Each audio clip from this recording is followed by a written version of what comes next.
Hello, good afternoon. ये video उन लोगों के लिए है जो कनाडा, ऑस्ट्रेलिया, न्यूजीलैंड या इंग्लैंड वगैरह की इमिग्रेशन लेने की तैयारियां कर रहे हैं या फिर वहाँ की यूनिवर्सिटीज़ में एडमिशन लेने के ख्वाहिशमंद हैं। आइल्स टेस्ट इंग्लिश जानने का एक फ्रेमवर्क है जो इमिग्रेशन और यूनिवर्सिटीज़ में एडमिशन लेने के लिए कंपलसरी है। आइल्स टेस्ट 2 साल तक वैलिड रहता है और आमतौर पर ब्रिटिश काउंसिल या ऑस्ट्रेलियन टेस्टिंग सर्विस इसको कंडक्ट करवाते हैं। अब टेस्ट पार्ट्स की तरफ आते हैं। इस टेस्ट के 4 सेक्शंस होते हैं: listening, reading, writing and speaking. इसके 2 फेजेस होते हैं: जनरल एंड एकेडमिक। इमिग्रेशन के लिए जनरल फेज एक्सेप्टेबल है और यूनिवर्सिटीज़ में एडमिशन के लिए एकेडमिक फेज रिक्वायर्ड है। इन दोनों फेजेस के लिए लिसनिंग और स्पीकिंग एक ही तरह के होते हैं। आज हम लिसनिंग टेस्ट की प्रैक्टिस करेंगे। ये बात याद रखें कि क्वेश्चन इसी तरह के होंगे जिसकी अभी हम टेस्ट में प्रैक्टिस करेंगे। और ये भी याद रखें कि लिसनिंग टेस्ट के भी 4 पार्ट्स होते हैं। पहला सेक्शन जिसमें आमतौर पर 2 अफराद बातचीत करते हैं। दूसरे सेक्शन में यूजुअली एक फ़र्द बात करता है किसी भी टॉपिक पर। तीसरे सेक्शन में 3 या 4 लोग आपस में बात करते हैं और फोर्थ और लास्ट सेक्शन में फिर एक पर्सन होता है जो किसी टॉपिक पर लेक्चर दे रहा होता है। इस वीडियो में हम आपको अच्छा स्कोर करने के कुछ प्रैक्टिस क्लूज़ भी बताएंगे। Thank you and let's start the test. You will hear a number of different recordings, and you will have to answer questions on what you hear. There will be time for you to read the instructions and questions, and you will have a chance to check your work. All the recordings will be played once only. The test is in 4 sections. At the end of the test, you will be given 10 minutes to transfer your answers to an answer sheet. Now turn to Section 1. Part 1. Hear a student called Joanna telling her friend about an arts festival, which is being held in the city where they are studying. First, you have some time to look at questions 1 and 2.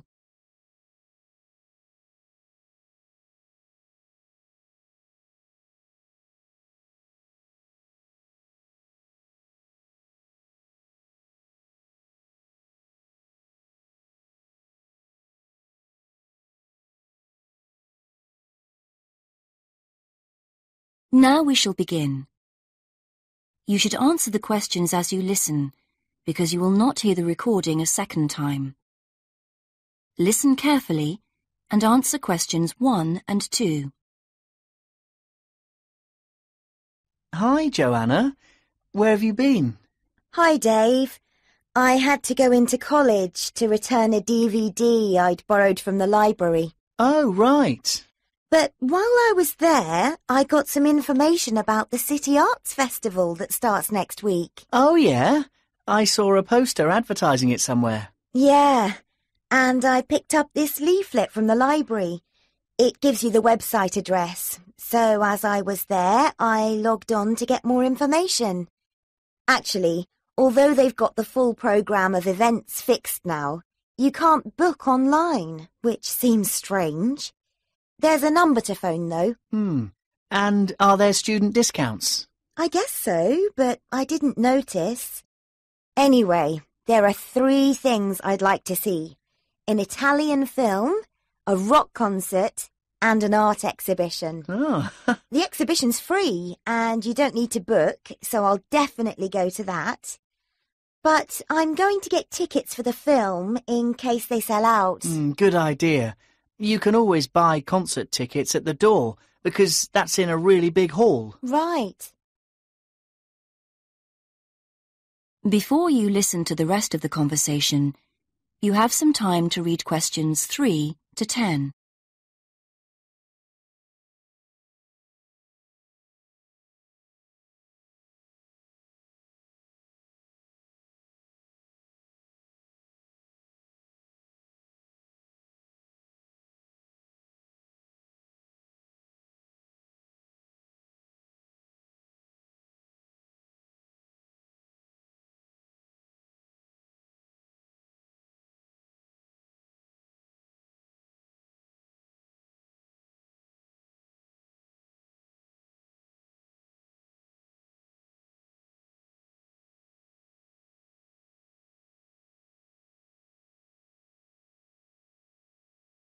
Now listen and answer questions 3 to 10.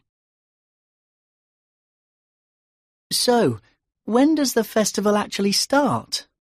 Well, it's usually held the first week of October, but it's earlier this year for some reason. The opening night is September the 20th, and events go on till the end of the month. And have you got that phone number? Yeah, it's here. Look, it's 0967 990 776. OK, I'll write it down. 0967 990 776. Thanks. I thought the local council made a profit from the festival, but it says here that there's a commercial sponsor. It's a local bank. I didn't know that. Neither did I. What other events have they got on? As well as the art exhibitions and stuff that's open every day, there are special events each day. Like on Monday, there's a musical in the City Hall. That's only £3.65 for students. I think I'll give that a miss. I've got football training on Mondays, but I'm free on Wednesday. There's a jazz band on then, and that's only £2.50 for students. Sounds good. Is that in the City Hall too? We could go. Well, I'm busy actually, but it's at the sports centre if you're interested. Oh, right. Thursday's the cheapest event, only £1.25 for students, and it's on in the library. Can you guess what it is? Probably the college choir. Actually, no. They've not been asked, apparently. Oh. No, it's a poetry evening. Isn't there any modern dance on anywhere? On Friday. That's at the college. It's quite expensive, though. £15 for adults and £12.75 for students. Oh, yes, that is a lot. If I'm going to spend that much, I'd prefer to go out on Saturday. Yeah, me too. But on Saturday night, there isn't live music or a party or anything. Just the fireworks in the city park. And that's only £1.50. Yeah, that'd be good. That is the end of part 1. You now have half a minute to check your answers.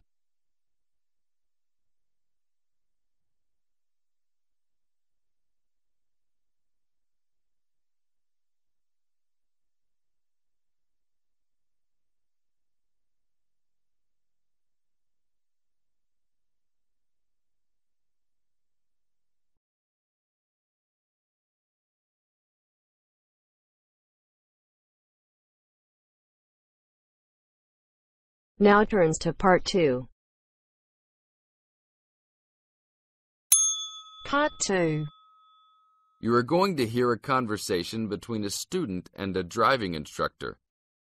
First, look at questions 11 to 14.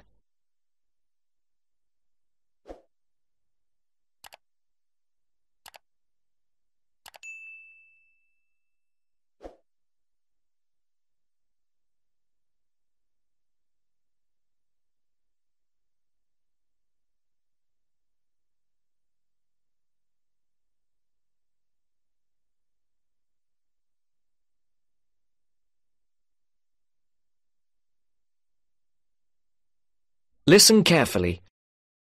Hello, I'm going to be your driving instructor today. Are you ready to begin? Hi, hope you don't mind. It's my first time driving a car. Of course not. That's my job. I teach people like you how to become a safe and responsible driver. So let's begin. Remember, the most important rule of driving: safety first. There are some steps to follow. First, you should put on your seatbelt.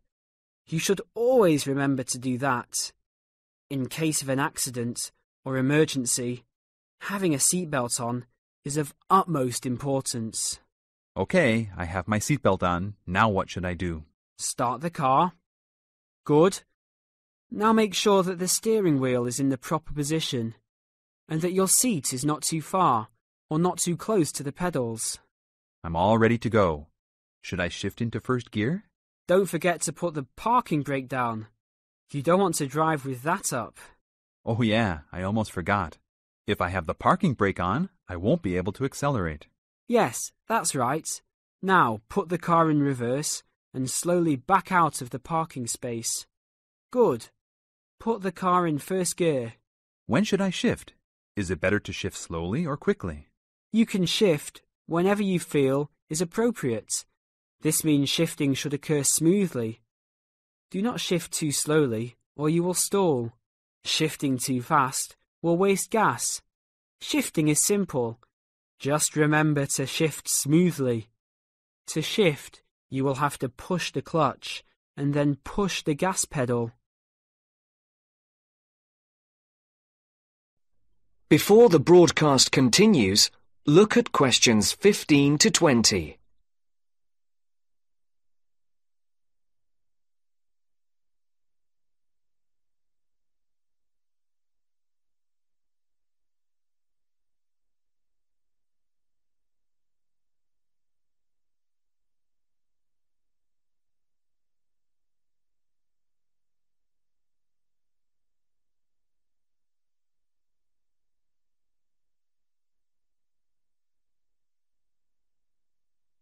You will now listen to the second part of the talk. Remember, smoothly is the key to good shifting. Like this? Yes, that's good. Now keep it slow. Don't drive very fast just yet. Be sure to constantly check your mirrors for oncoming traffic.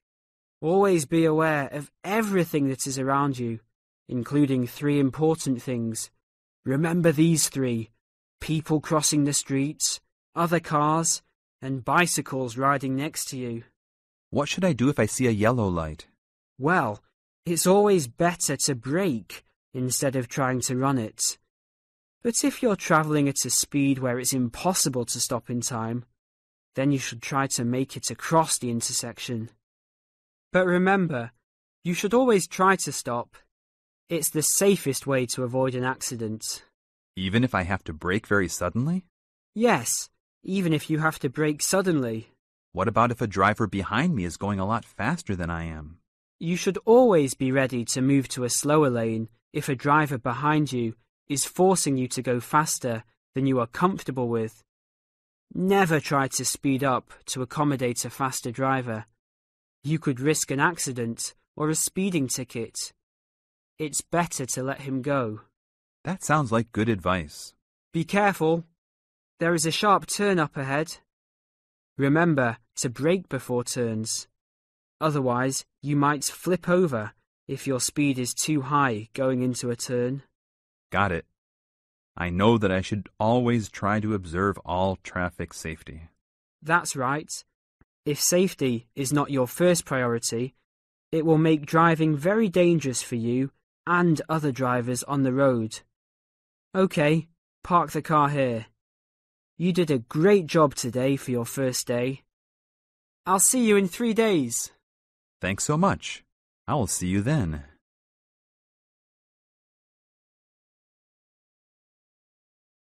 That is the end of part 2. You now have half a minute to check your answers.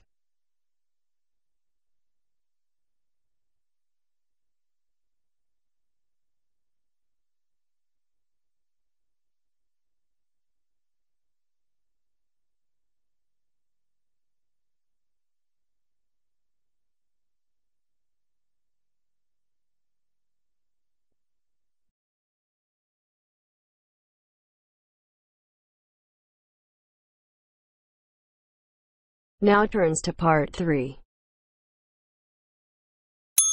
Part 3. You will hear 2 undergraduates doing a research methods course. A girl called Leela and a boy called Jake having a seminar with their tutor. Now you have some time to look at questions 21 to 24.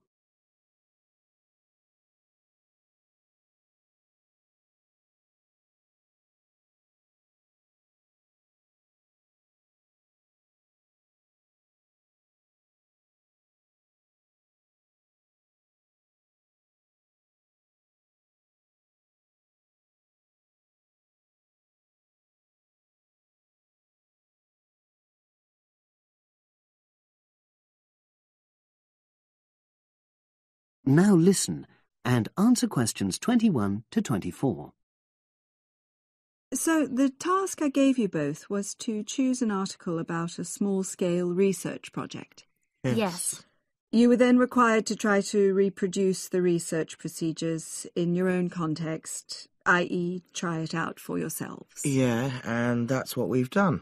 Great. So I'd like you to tell me a bit about the article and why you chose it. Well, the article's written by 2 university lecturers who had started using crosswords to help their students revise terminology for exams. And the crosswords were designed and set on computers. And we selected the article because, well, it seemed an accessible topic, even though we weren't familiar with the technique.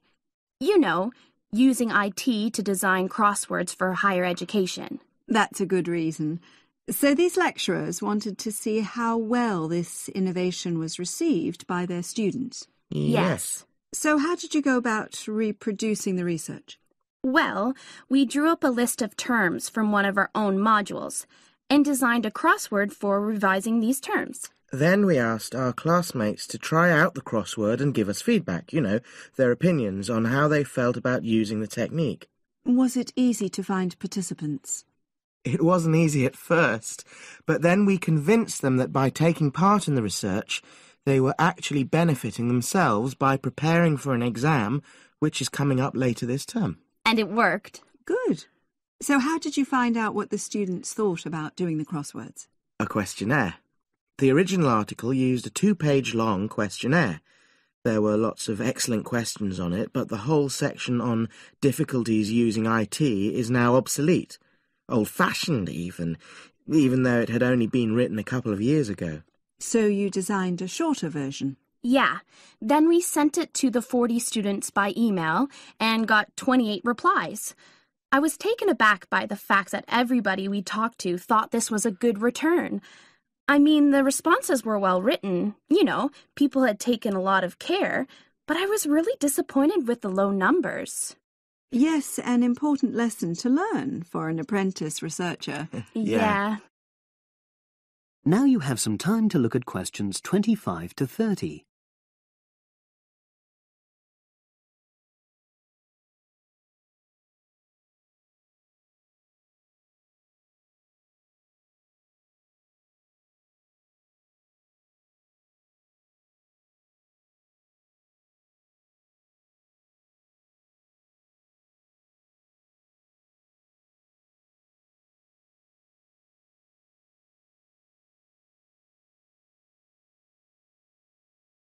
Now listen and answer questions 25 to 30. So what results did you get? Well, basically, the responses were extremely positive. The students said that doing the crossword on a computer helped them really focus on the work in hand and not be distracted, which is something that commonly happens with other ways of doing revision. Yeah, that was really clear. But something that struck me was that having fun hardly featured in their responses, nor did anything to do with spelling of hard words, which I thought would be an obvious benefit. No? Okay. Respondents also said that doing the crossword hadn't really increased their general motivation to study, but that it had highlighted the gaps in their memory so they knew what further work was necessary. Right.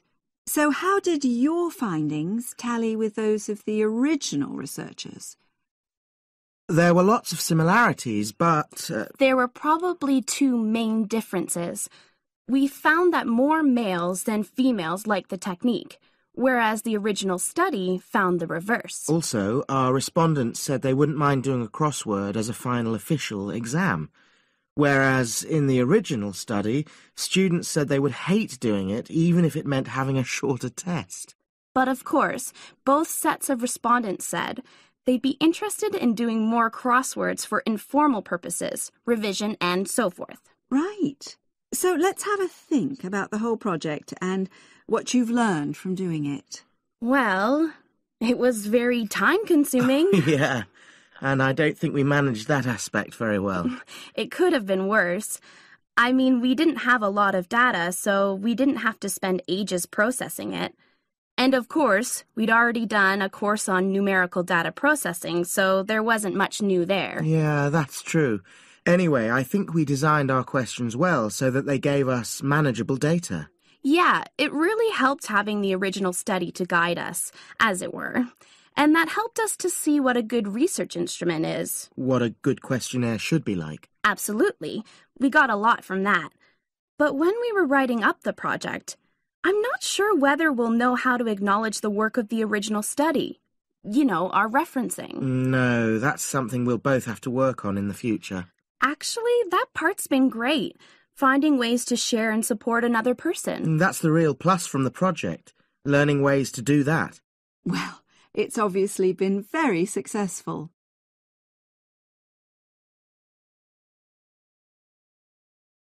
That is the end of part 3.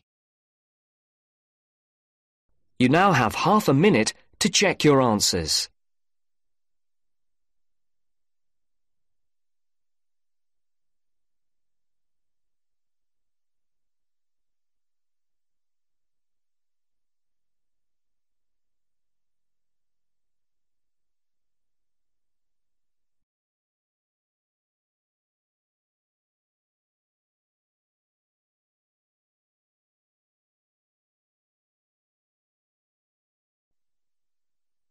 Now turns to part 4.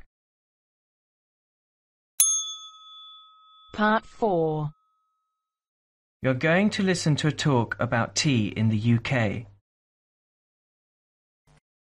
First, you have some time to look at questions 31 to 40.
Now listen carefully and answer questions 31 to 40.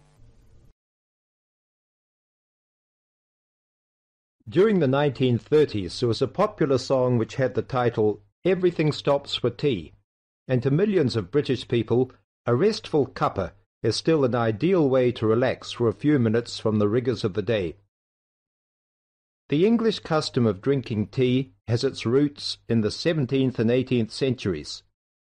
When first imported to Britain, the exotic cha, or cha, as the Chinese tea was variously called, was considered a man's drink to be enjoyed with colleagues at London coffee shops. These were popular meeting places for many walks of life: politicians, lawyers, poets, actors, and writers. Many London clubs began in this manner, and the famous Lloyd's Insurance underwriters started out as Lloyd's Coffee House. In 1706, the first coffee house that offered tea was Tom's Coffee House, owned by Thomas Twining. He realized that he needed to introduce an added attraction to compete with the many other coffee houses in London, and tea was rare, exotic, and extremely expensive. With these credentials, tea became an exclusive drink and enabled Twining to open a tea shop under the sign of the Golden Lion in the Strand. By the 18th century, the ladies of the more affluent classes were going China mad, using tea as an excuse for displaying their extravagant purchases of Chinese porcelain and Dresden tea sets. A comprehensive tea tray would consist of a teapot and stand, teacups and saucers, sugar bowl, milk jug, and basin for discarded tea and tea leaves. Tea was still expensive and kept in locked tea caddies. Skilled craftsmen fashioned caddies of carved inlaid woods fitted with crystal and precious metals. To ensure the servants weren't tempted by this priceless commodity, the caddy was kept locked, and only the mistress of the house held the key and prepared tea when guests came to visit. No well-brought-up young Englishwoman could consider herself socially acceptable unless she knew how to brew a proper cup of tea. As the 18th century progressed, changes in commerce and working hours resulted in the main meal of the day being taken much later in the evening.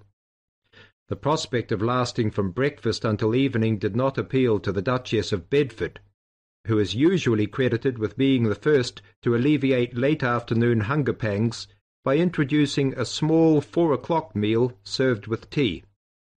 With time, the light, wafer-thin toast or delicate white bread gave way to exotic fillings like tomato and egg, cucumber, chicken, or potted shrimps, followed by buttered scones, crumpets, or elegant pastries. The popularity of tea continued to spread, but it was not until 1839 that the first shipment of Assam Indian tea was landed in Britain. A healthy trade with India was soon established, and tea clippers, like the Cutty Sark, now a museum in a dry dock at Greenwich, were reaching the peak of their sailing days. In 1879, the first limited shipments of Ceylon tea began to arrive, and by 1880 this had been firmly established alongside Indian and China teas, giving the broad range of teas that are available today. There have been few changes in 3 centuries of tea trading. London is still the centre, and indeed Twinings still has a shop on the site of the original Tom's Coffee House at 216 The Strand. The name Twining has been linked with tea for over 280 years. Indeed, it was Richard Twining, in his capacity as chairman of the dealers of tea, who in 1784 persuaded Prime Minister William Pitt to reduce the high tax on tea, making the beverage more accessible to the general public. That is the end of part 4. You now have half a minute to check your answers.